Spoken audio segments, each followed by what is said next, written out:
ارشاد خداوندی ہے یا ایھا الذین آمنوا کتب علیکم الصیام کما کتب علی الذین من قبلکم، اے لوگو جو ایمان لائے ہو تم پر روزے فرض کیے گئے ہیں جیسے تم سے پہلے والے لوگوں پر فرض کیے گئے تھے۔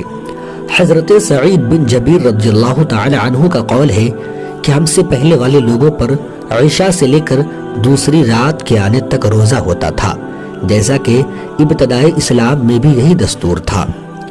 اہل علم کی ایک جماعت کا قول ہے کہ نصارہ پر اسی طرح روزہ فرض کیا گیا تھا، کبھی تو روزوں کا مہینہ شدید گرمی اور کبھی سخت سردی میں آ جاتا، جس کی وجہ سے انہیں سفر اور اپنے کاروبار میں سخت دشواری پیش آتی۔ چنانچہ ان کے بڑے تمام اکٹھے ہو کر اور سب مل کر یہ طے کیے کہ روزے سردیوں اور گرمیوں کے علاوہ سال کے کسی اور موسم میں رکھے جائیں۔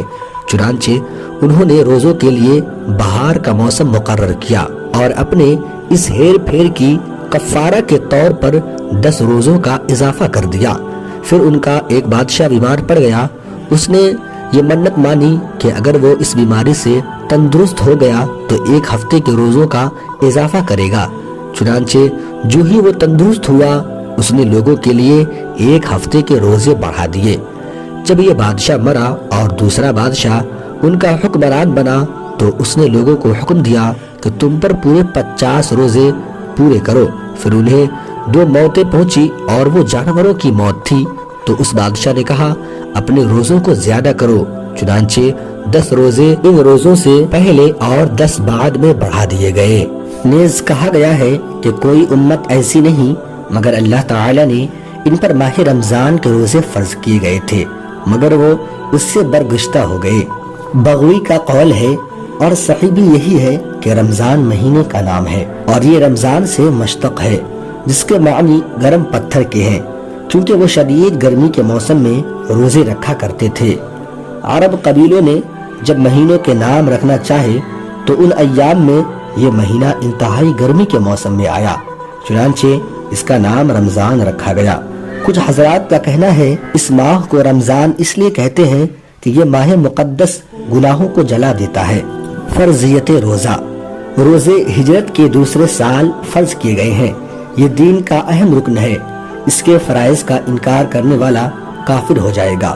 احادیث مقدسہ میں اس ماہ کے بہت سے فضائل منقول ہیں، جن میں سے ایک حدیث یہ ہے کہ حضور صلی اللہ علیہ وسلم نے فرمایا جب رمضان المبارک کی پہلی رات آتی ہے تو جنت کے تمام دروازے کھول دیے جاتے ہیں اور پورا ماہ رمضان ان میں سے کوئی دروازہ بند نہیں کیا جاتا، اور اللہ تعالی پکارنے والے کو حکم دیتا ہے جو ندا کرتا ہے کہ اے نیکی کے طلب کرنے والے متوجہ ہو اور اے گناہوں کے طلبگار رک جا۔ پھر وہ کہتا ہے کوئی بخشش طلب کرنے والا ہے جسے بخش دیا جائے، کوئی سائل ہے جسے عطا کیا جائے، کوئی توبہ کرنے والا ہے جس کی توبہ قبول کی جائے، اور صبح ہونے تک یہ ندا ہوتی رہتی ہے۔ اور اللہ تعالی ہر عید الفطر کی رات 10 لاکھ ایسے بندوں کو بخشتا ہے جن پر عذاب واجب ہو چکا ہو، جن پر جہنم واجب ہو چکا ہو۔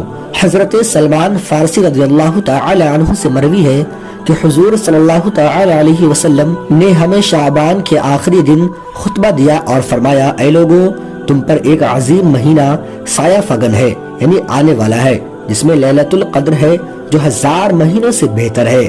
اللہ تعالی نے اس کے روزوں کو فرض اور اس کی راتوں میں عبادت کو سنت قرار دیا ہے۔ ماہ رمضان میں عبادت کرنے کا ثواب، ماہ رمضان میں نفل ادا کرنے کا ثواب فرض کے برابر ملتا ہے، اور 1 رکعت فرض ادا کرنے کا ثواب دوسرے مہینوں میں 70 رکعت فرض ادا کرنے کے برابر ثواب ملتا ہے۔ یہ صبر کا مہینہ ہے اور صبر کا اجر جنت ہے۔ یہ بھائی چارے اور ہمدردی کا مہینہ ہے۔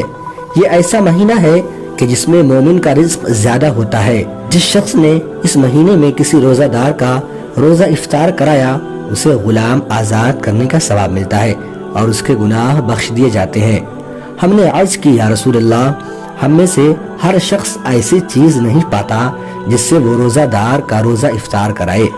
آپ صلی اللہ علیہ وسلم نے فرمایا اللہ تعالی یہ ثواب ہر اس شخص کو عطا کرتا ہے جو کسی روزہ دار کا روزہ دودھ کی گھونٹ یا پانی کی گھونٹ یا کھجور سے افطار کراتا ہے، اور جس نے کسی روزہ دار کو سیر کیا یعنی پیٹ بھر کے روزہ افطار کرایا اس کے گناہوں کی بخشش ہوگی، اور اللہ تعالیٰ اسے میرے حوض سے ایسا سیراب کرے گا کہ وہ اس کے بعد کبھی بھی پیاسا نہ ہوگا، اور اسے بھی روزہ دار کے برابر اجر ملے گا، لیکن روزہ دار کے اجر سے کچھ کم نہیں کیا جائے گا۔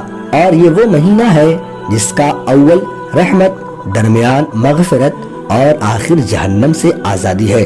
جس نے اس مہینے میں اپنے خادم سے تخفیف کی اللہ تعالیٰ اسے جہنم سے آزادی دے گا۔ اس میں 4 کام بہت زیادہ کرو، 2 کاموں سے تم اپنے رب کو راضی کرو گے اور 2 کاموں سے تمہیں بے نیازی نہیں ہے۔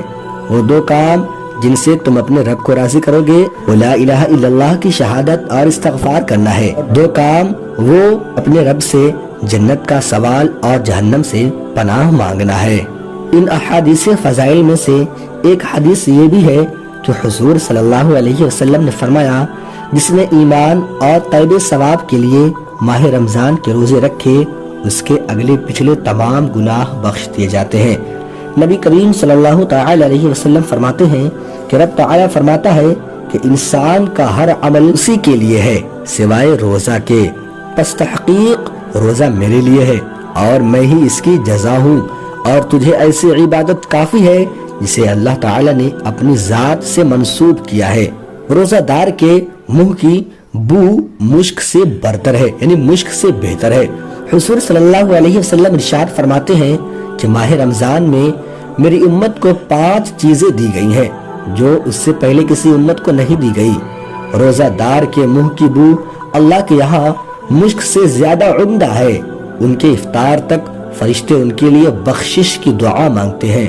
اس ماہ میں سرکش شیطان قید کر دیے جاتے ہیں۔ اللہ تعالی ہر دن جنت کو سنوارتا ہے اور ارشاد فرماتا ہے کہ ان قریب میرے نیک بندے اس میں داخل ہوں گے، ان سے تکلیف اور اذیت دور کر دی جائے گی، اور اس مہینے کی آخری رات میں انہیں بخشا جاتا ہے۔ عرض کیا گیا، یا رسول اللہ کیا اس سے مراد لیلۃ القدر ہے؟ آپ نے فرمایا نہیں، لیکن کام کرنے والا کام پورا